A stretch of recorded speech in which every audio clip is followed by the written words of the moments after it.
Na-receive ko na po. Sa sobrang secured ng packaging, nahirapan talaga ako sa pag-open. Safe na dumating dito. And review sa Honey, legit talaga. Wow.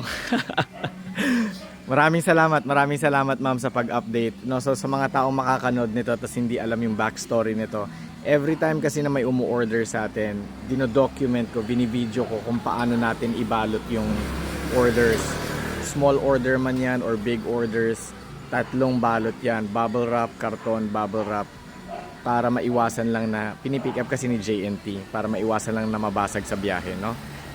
Alam naman natin na pag na-pick up na ng JNT, wala na tayong control doon. So, dati nabasagan na kami. So, yun yung kwento nitong ano na to. And then, sabi ko sa kanya sa video, update niya ako kasi sabihan lang ako na na-receive ng buo, masaya na ako. And eto nga, ginawa nga ni ma'am. Maraming salamat sa pag-update. Enjoy your honey. Salamat din at nagustuhan ninyo yung honey.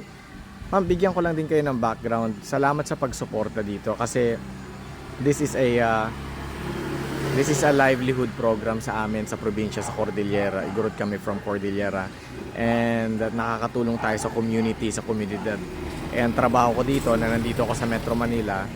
Alam naman natin ang produkto sa probinsya, hindi nabibenta sa probinsya. So kailangan natin ilabas ng probinsya.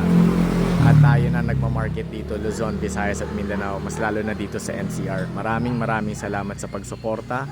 Ingat po kayo palagi. Big shoutout sa iyo, MIEEU_1208. Always take care, mom, and God bless you.